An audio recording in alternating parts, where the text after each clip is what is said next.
I believed in everything. I believed in everything real and not real, everything imaginary. I had imaginary friends. My brothers used to think I was crazy because I would sit in the bathroom and talk and talk and talk, and they couldn't figure out who I was talking to. I had imaginary friends. The reason I had imaginary friends was I was really sick as a little girl. I couldn't go out and play with my brothers and sisters. I couldn't go out and play with my friends. So I created this whole imaginary world. And thus is this word believe.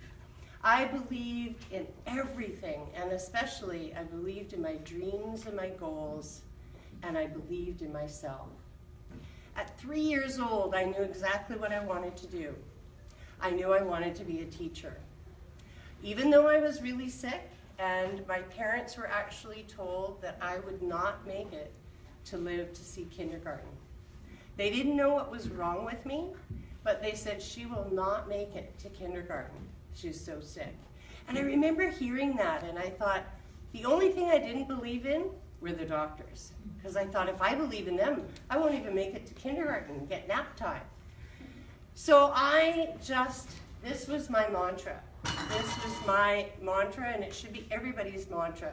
Whether you believe in unicorns or fairy tales or whatever it is you believe in, you need to believe in yourself, most importantly.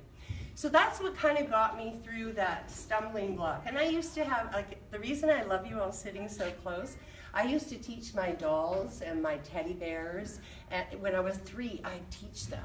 So I knew I wanted to be a teacher when I was very, very young.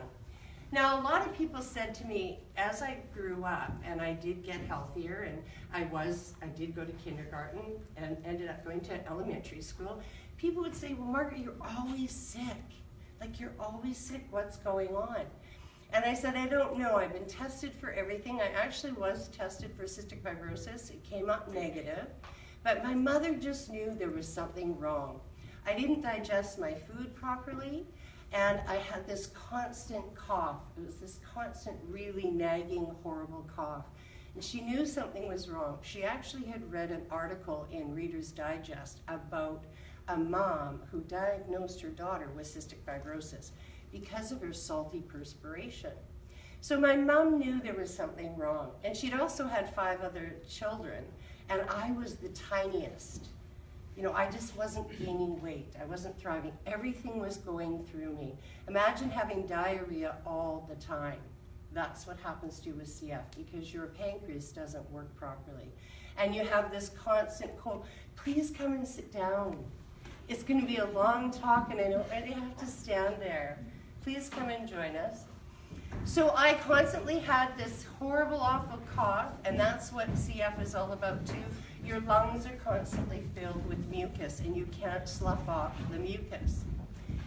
So I ended up, lots of people said, well, how do you continue, Margaret? How do you continue on? And I love this saying, count your blessings.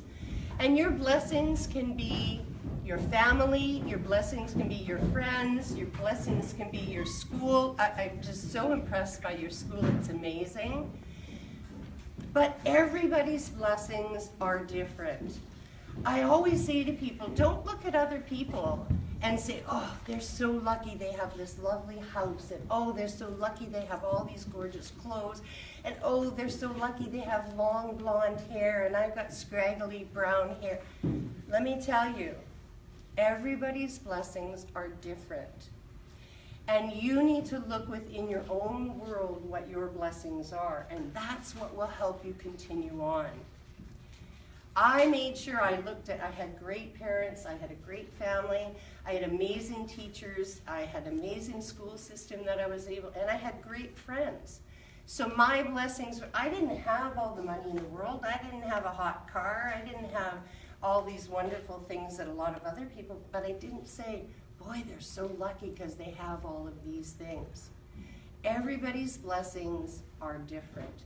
And once you start realizing that what you have in your life is good things, then you'll be a lot more stable with what you're feeling. How many of you ever have failed a test? How many of you have had an accident in your car? Not as many. How many have had a horrible, awful argument with your parents and you thought, oh, they're never going to speak to me again? All right. These are all dark moments in your life. These are moments where, or how many of you have ever had a friend pass away, or an uncle or an aunt or a grandparent pass away? Those are all really tough moments. Those are all dark moments in your life. And we all have them. We all have them. And it's how you look at those dark moments and how you continue on that helps you get through them. And I always love this saying, in the dark of the moon, you have your dreams to light your path. How many of you have a dream for down the road? That's great. How many of you have a dream for tomorrow? Oh, I don't usually get hands up on that one. Every day you step foot outside of your bed, you put your feet down, you have a dream for that day. I don't care what it is. My dream used to be to live and breathe for the rest of that day. My dream as a little girl was to be a teacher. And whenever there was a dark moment, like when I failed a test, or when my parents got mad at me, or when I was diagnosed with a life-threatening illness, my dream lit my path. And that's what you have to hold on to, is that dream every day. And it can be dreams from, 10 years from now, or it can be a dream for what you want for tomorrow, or for the rest of that day. It's just really important to have dreams every single day of your life. They can be tiny dreams, they can be big dreams, but have a dream. And I know I sound like Martin Luther King, have a dream. But really it's true. Honestly, if I hadn't had the dream to be a teacher, there were many days I probably would have given up. I really would have. Now, I'm going to fast forward. I went to kindergarten, went through elementary school, was really, really sick before I got to high school. And I remember getting into high school, grade 10, and I hadn't even gotten into grade 10 yet, and I went back to my pediatrician. They did all of these tests on me, a sweat test, just crazy tests, blood tests, the whole 9 yards. And I remember sitting in the doctor's office, and my mom was with me, and I remember it like it was yesterday. And I had no idea what cystic fibrosis was, no idea. And the doctor said, Margaret, Mrs. Phillipson, you have cystic fibrosis, and you have a year to live. I was 14. I had a year left to live, they told me. And I remember I thought I could just say, oh no, I can't believe this. Instead I said, oh, that's fine, that's for everybody else. But I'm going to be around when I'm old and gray.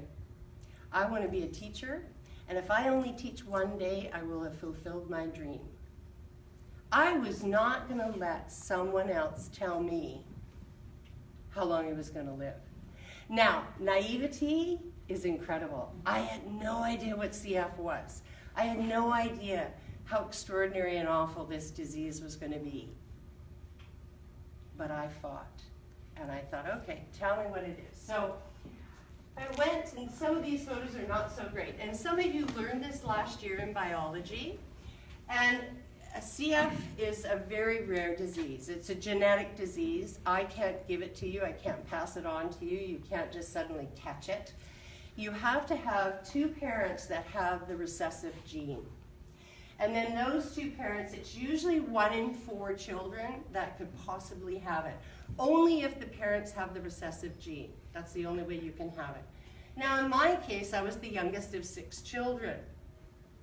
So I was kind of one of those oddities. But now they're not saying that's necessarily the form.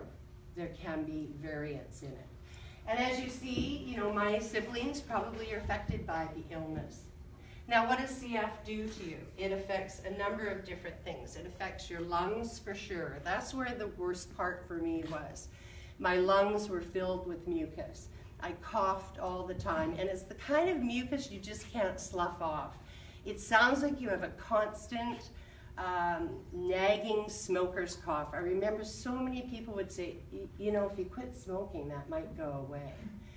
It had nothing to do with smoking. I was an avid non-smoker, still am, always will be. And I'm just gonna say a little thing here. If you're a smoker, quit. It just will get you no matter what. So, and when you're born not being able to breathe, the last thing you wanna do is be around a smoker or smoke, because you can't breathe anyway.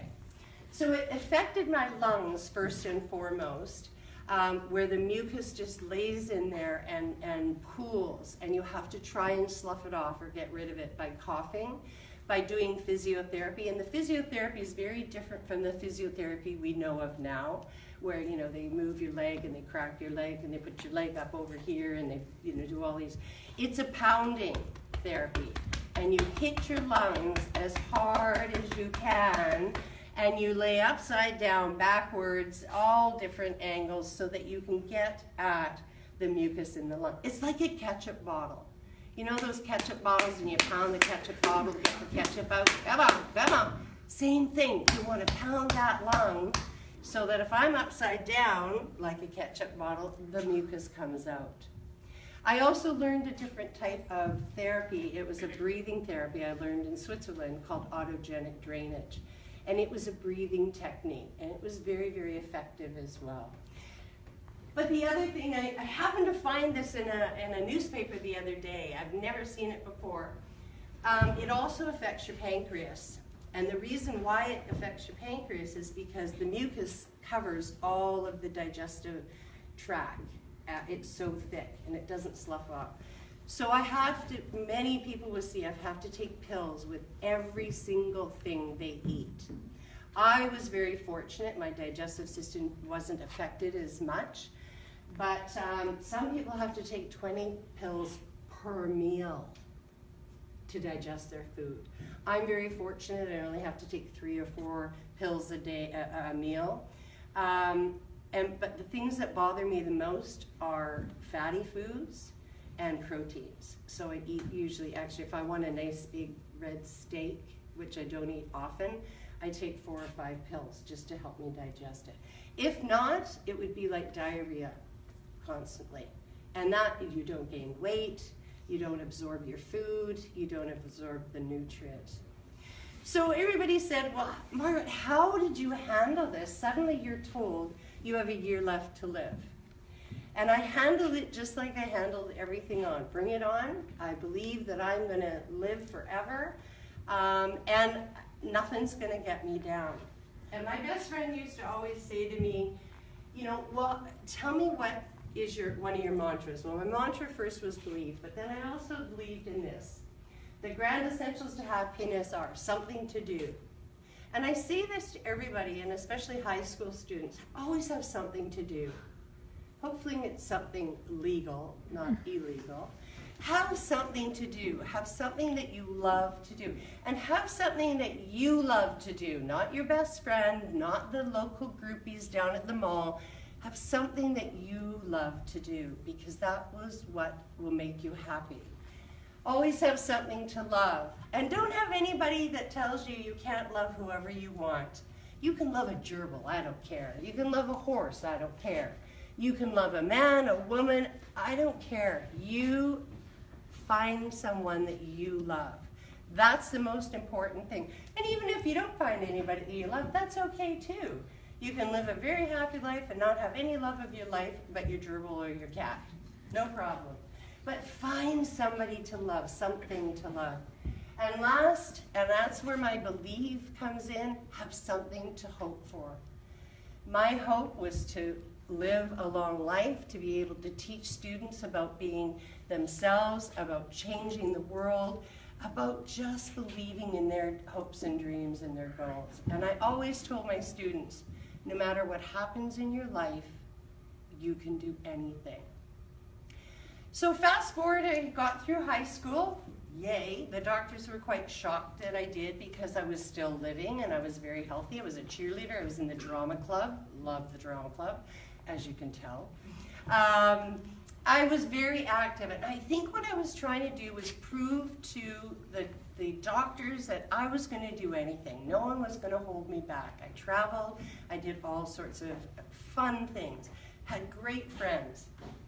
And I had one girlfriend that stuck with me from grade 4. Her name was Christine, and we did everything together. We were like Siamese twins. I think one Halloween we actually dressed as Siamese twins. We were so close and connected. And she was the one who said, how do you get through all this? Like, you've been told you have this life-threatening illness. How are you getting through? And that's when I told her that. Now, as life went on, I met a number of different people in my life, and I did fall in love with different fellows. And the interesting thing about people is a lot of people want a perfect person. A lot of people want that perfect person. They have to smell right, they have to feel right, they have to wear the right clothes, they have to have the perfect hair, and they can't have any illnesses. It's crazy, I know. And I met a few gentlemen that decided after a few years, after asking me to marry them, that, you know what, I just wasn't right for them.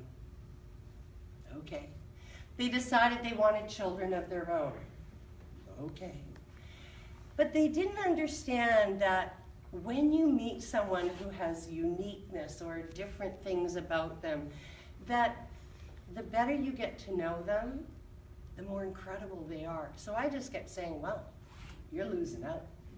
I'm not losing out. You're losing out. And that's the way you have to look at it. You may find lots of people in your life that don't want to be your friends or don't love you or whatever. There's the door. Walk out. You are the best person that person will ever meet. And remember that when somebody says, you're not perfect. Because you are for you. And someone else out there will love you. So I had met a couple of gentlemen, and I remember every time somebody dumped me, my best friend and I would go to Dairy Queen and share a banana split, and we'd discuss things. And she would eat the ice cream, I'd eat the bananas. And she goes, you know, Margaret, there's just someone out there. There's just someone out there that's perfect for you. And I'm like, yeah, I don't think so. I don't think they really understand the intricacies of CF. And you also have to understand, when I graduated from university to be a teacher, they also discovered I had diabetes. And it was CF-related diabetes, which is quite unique, because my pancreas wasn't working. And I didn't say, oh, I gotta stop the word, I want to get off. I just said, okay, well, show me how to inject insulin, tell me what I need to eat, and on I'll go. That's exactly what the doctors did. They gave me the needles, they gave me all the other things. They said, now you have to be careful what you eat. Now imagine, I have to eat 5,000 calories a day, but not eat carbohydrates or sugars. Interesting dilemma.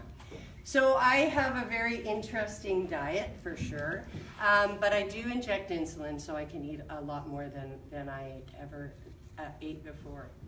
But I did happen to date this one fellow that just before Christmas he decided I was not who he wanted to be with anymore. And my best friend just said, oh my God, Margaret, okay, this is what we're gonna do. When we graduate on our 10-year grad reunion, you're going to be driving a red Mercedes-Benz. We're going to go find him, and you're going to knock on it. He said, his reason for breaking up with me was I didn't want to be alone when I was 40. And I sort of thought, that's very strange. Who wrote him a guarantee that he was going to live forever? And I thought, 40, gee, I'm going to make it to 40 for sure. Anyway, so my best friend said, look, when you're 40, you'll be driving a red Mercedes-Benz. We're going to find him wherever he is. I'm going to have a video camera. We're going to knock on his door. You're going to knock on that door. And when he opens that door, you're going to go, ta-da! Look what you missed out on. And I said, okay, and you're going to be there. She goes, yes, I'm going to videotape it. So that was December. That July, my best friend was killed in a river rafting accident. She hadn't even made 27 years old. Gone, like that. It was supposed to be me that died at 15 or 20. or 25. I never expected to give the eulogy at my best friend's funeral at the age of 27, never. But I learned, I thought, you know what? I now have to live her life too. I have to make sure, and I said to myself at 40, when I make it to 40, I'm gonna find that guy, I'm gonna knock on his door, and I'm gonna go, ta-da, look what you missed out on. So that was really a tough time for me. It was one of the toughest times I've ever had. And it was just before our 10-year grad reunion. And I remember going into this nightclub at our 10-year grad reunion, and literally this fellow just bumped into me, like just bam, into me. And he goes, Margaret, hi, how are you? How you doing? I haven't seen you like in 5 years. And I thought, okay, why is he looking at his watch to determine how long he hasn't seen me? Anyway, and I said, oh, well, hi, Brian, how are you?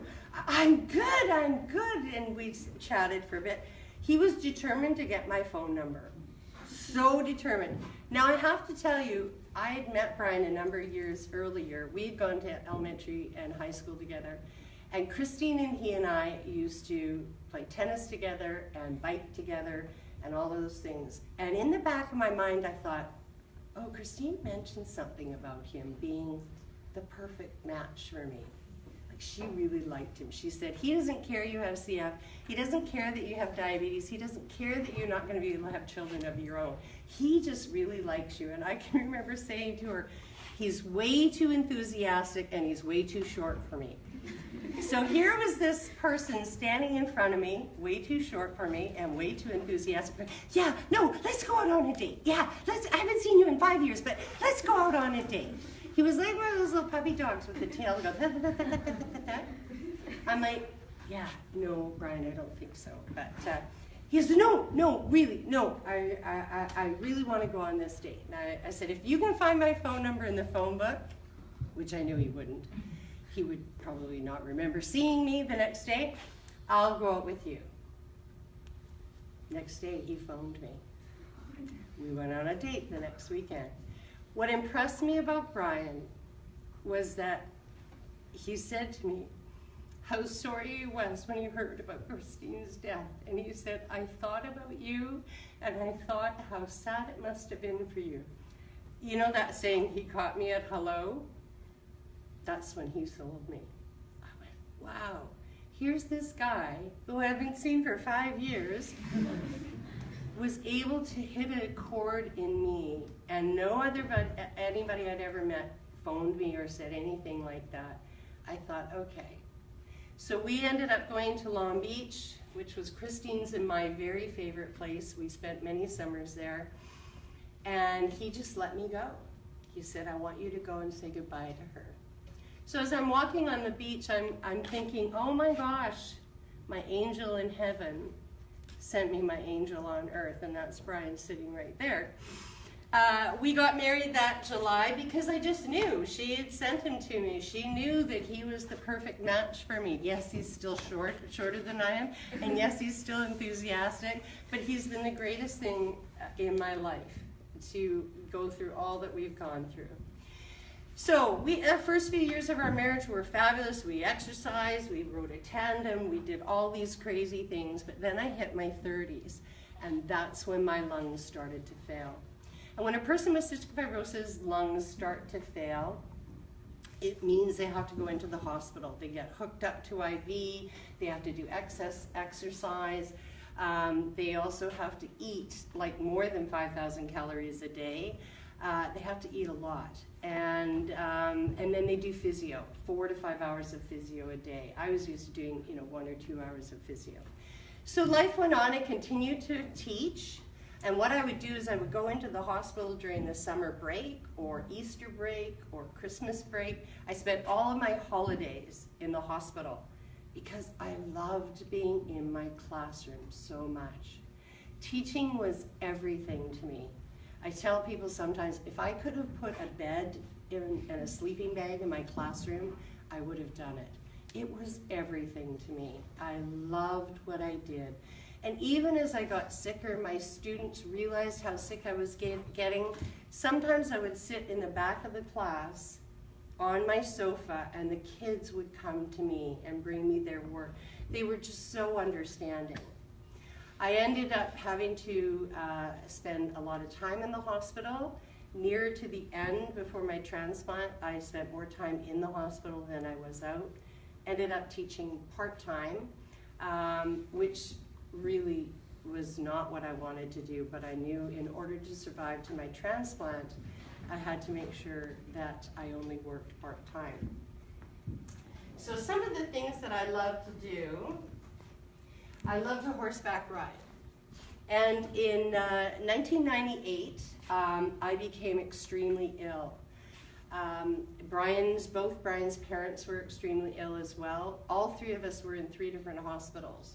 I had gone in with just a bug. I thought it was just, another pneumonia. My lungs were super filled, and all of a sudden I'm eating my Rice Krispies. The nurse was standing right in front of me, and I fell asleep in my Rice Krispies. She thought that was kind of weird because normally I eat my Rice Krispies, but I just went face first into them. I'd gone into congestive heart failure, and it was spring break. I actually went in during spring break, and school was just supposed to start on Monday.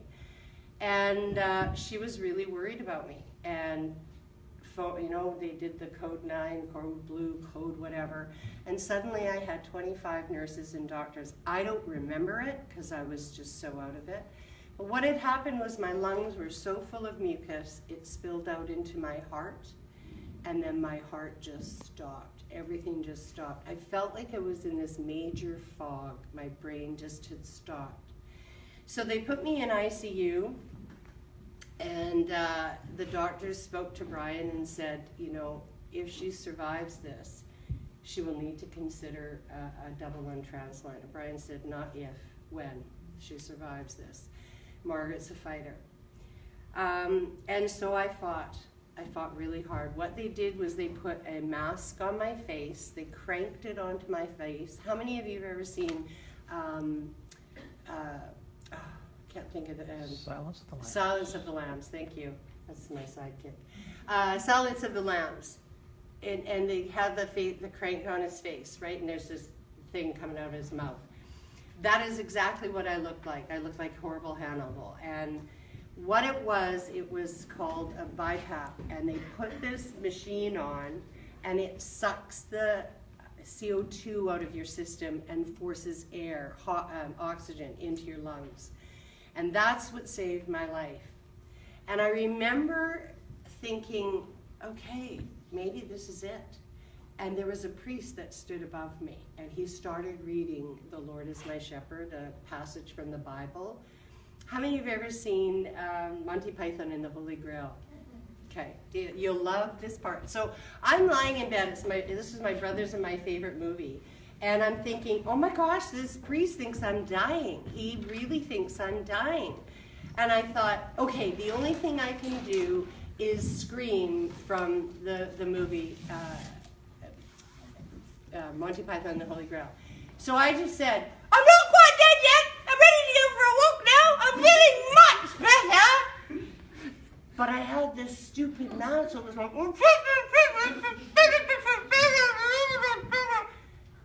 the Lord is thy shepherd, I shall not walk. And I'm like, he does not understand a word I just said. But he's scaring the bejesus out of me. Oh my gosh. So I made it out of ICU, and he came back to visit me when I was feeling a little bit better, and I just said, don't do that again.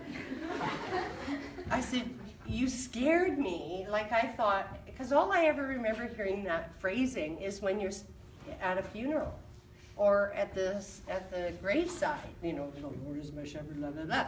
I went, please, if anybody had the mind that they didn't want to survive, they'd go. But I said, I decided, no, I wasn't going to go. So we had a lot of different conversations with a lot of different people. BC Transplant, the transplant team came to visit me, and that is when I started the process of a double-lung transplant. They knew I was getting sicker. They knew that I needed it. And the doctors literally said, you maybe have 2 years, maybe. And I knew I had less than that. So the whole process started, and they do a lot of testing. They do testing, psychological testing, medical testing, tons of different, they drained every possible blood drop out of my body in order to ensure what blood type I was and what, could I stand the transplant and all of these other things. I was very weak, but I knew this was my only option. The hardest thing for me to imagine, it still brings me to tears, is knowing someone had to die in order for me to live. And I knew that that was not fair. And people will say to you, well, they were going to die anyways. That doesn't make it any easier. Just because they were going to die anyway doesn't make it okay that they had to die. And they had to die in a way that the lungs and the liver and the kidneys and the heart can still be saved for other people. But I thought, if this is what's going to be my destiny, if this is what's going to happen, then I will be an advocate. I will get out there and stand on every mountain and thank my donor and my donor family and promote organ donation as best as I can in honor of my donor and donor family. So this is actually me riding a horse after I'd gone into congestive heart. Like, this was months later. And I don't know if you can see, it's not a very good picture, but I'm actually riding the horse with an oxygen tank. That's how determined I was. I was back working, and I still wanted to live life. I still wanted to be part of life. And I was on an annual weekend with my girlfriend, and I did. I carried an oxygen tank. So when they saw that my lips were a little blue and a little bit purple and my fingers were looking like they were going to fall off, they'd go, maybe we should get off the horse for a moment, Margaret, and maybe you need to suck some oxygen. And so I would. But that's how determined I was. I did not want to give up my life. Now, I did struggle, and you can see how tiny I am. I'm about 100 pounds there because I was so sick. I actually was let out of the hospital. Guess what birthday this is? Oh, come on. Everybody usually knows. That was my 40th birthday. My husband arranged this huge party. He actually organized that we were going to renew our wedding vows that day. There wasn't a dry eye in the house, let me tell you. I was actually in the hospital and some of my nurses came, and when I was not wearing my oxygen and I was dancing around, they would have to come and grab me and sit me down and put the oxygen in, because I just wanted to be out and free and celebrate my 40th birthday. But at this point, I was really, really sick. And it was shortly after that, I was supposed to go back to school. And I knew I was going to start the school year in the hospital. And I thought, this isn't fair. This isn't fair to the kids. This isn't fair to the teachers. So I remember September of 1999. It was the hardest day of my life. Remember, I'd wanted to be a teacher since I was 3. And I had to go and tell my principal I could not go back to work. I said, bring on like 6 more diseases. I can handle that. But to give up my dream of teaching was the hardest thing I've ever had to do. It's the hardest decision. Imagine yourself having to make the decision of your dream job, never being able to do it again, because I knew once I had my transplant, I probably couldn't go back into the classroom because of all the bugs and the germs. So the wait was on. And so this was July, and then I had to take that rest of the time off, and we were waiting. There had not been a double lung transplant in British Columbia that year. So our hopes of getting that transplant in 1999 were really slim, because if you think about it, in British Columbia, there were at that time only 10% of the population had registered their wishes to be organ donors. My blood type was B positive, which is kind of ironic, because B positive, I'm very positive. And I remember we used to watch people zoom down the highway, you know, and they go, and my husband always go, okay, be positive blood type, but don't kill anybody else but yourself. You know, we were just so determined. We wanted that transplant. I did have my beeper. I was raring to go.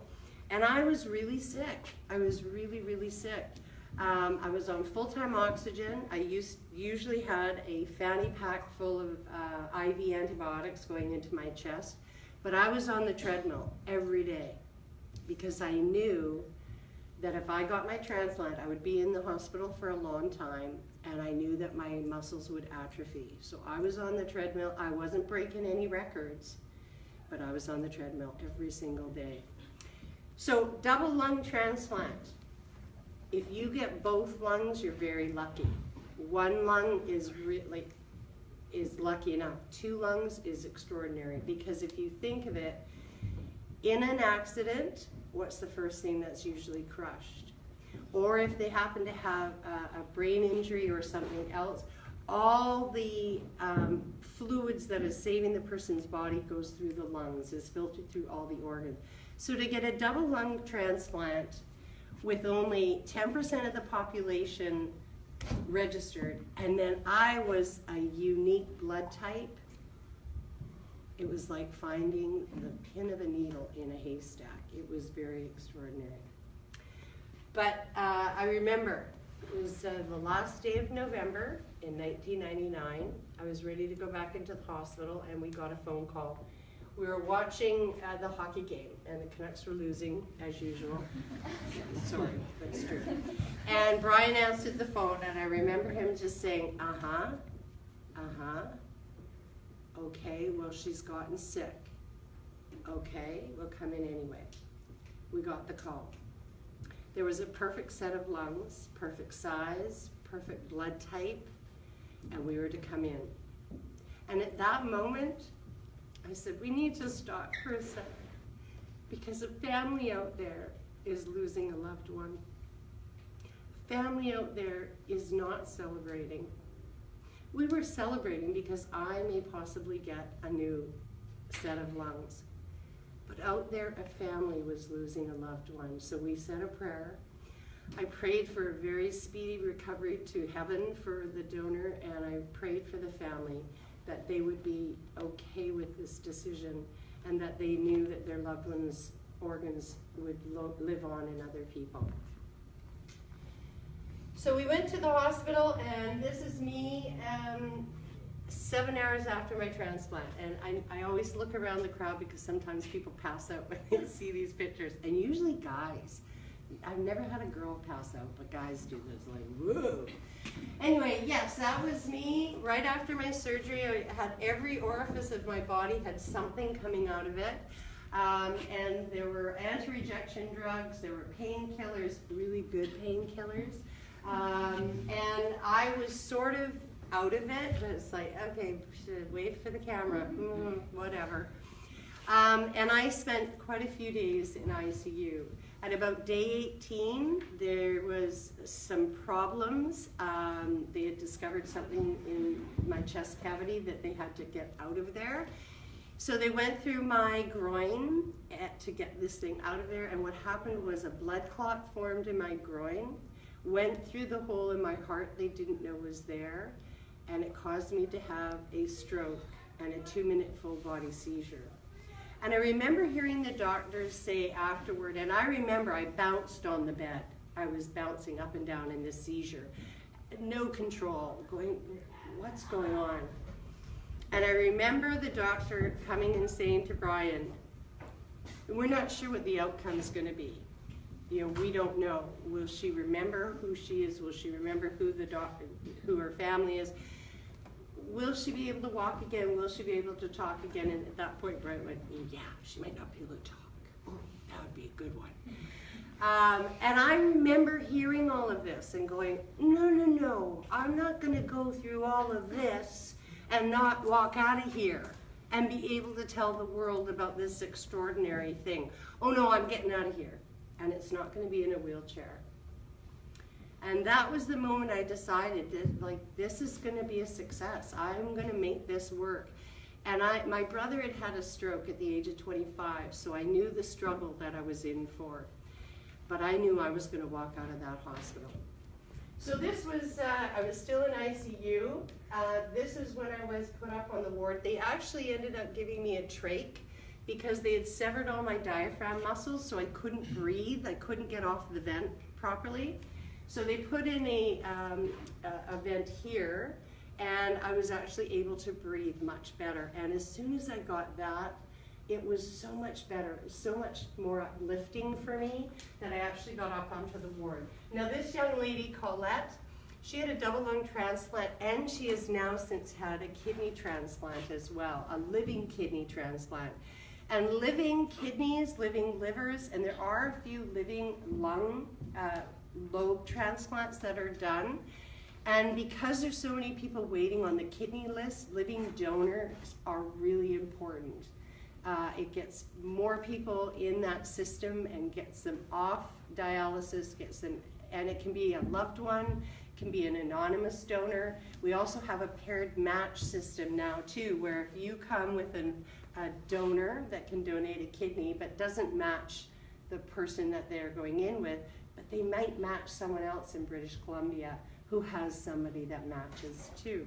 So Colette's actually, her brother donated to him, and she has cystic fibrosis as well. So we sort of have a very lovely connection with the CF crew. So this was Christmas Day. This is the first day I actually got changed. I actually got out of my gown, and it was the hardest thing I've ever done, is try to take my shirt off and my pants off and get everything. But it was so great. This is my mom and my dad, my sister and her husband, and my sister's husband hates hospitals. So I decorated their masks for them and made them all pretty. And Brian made me the most extraordinary turkey dinner, because I hadn't been able to eat much up until then, right? So he made this extraordinary turkey dinner. Honestly, I would have eaten anything, but he made this great turkey dinner. So how long do you think I spent in the hospital? How long? 2 months. 2 months? Okay, good guess. Anybody else? Somebody said a year. Once, not this time. Anybody else? I went in December 1st, and I was able to come home on January 1st. So I spent 1 month in the hospital. And it was a struggle. My incision had opened up, so they were really worried I was going to get an infection in there. But I was able to come home on January 1st. Now, the reason I'm here is because of this. I am here because BC Transplant gave people the opportunity to register their wishes to be organ donors. And a family out there donated their loved one's organs. And that is really why I'm here. And one of the other reasons I'm here to talk to you is to say, register your wishes. And we don't want to force you to be organ donors, we just want you to register your wishes. Talk to your family. It is the easiest decision to come to. It is the easiest thing to do. It takes you less than a minute to do it. Talk to your family about it. You can make a decision now and you can change it later. That doesn't have to stay. If you are under 18, you do have to have your parents' permission, for sure. But you can save people's lives. One person can save 8 people's lives and can change many people's lives with tissue donation, cornea donation, all of those things. My life was saved because a family understood what their loved one wanted. My lungs are from a complete stranger. I still have cystic fibrosis. My lungs don't. My poor old pancreas still doesn't work. I still have diabetes. I still have it in my nose and my throat. But I don't have CF in my lungs. This is one of the most important decisions you can ever make in your life. Now, I said as I was lying in that hospital, and this is me 17 years later, and yes, those are all of my medals. And I don't bring them to brag. I don't bring them at all for that. Why I bring them is there is life after transplant. There is hope for people with cystic fibrosis. If they can't if they can't get a transplant before it's the end. After transplant, they can live a healthy, active life. I have traveled the world because of my transplant.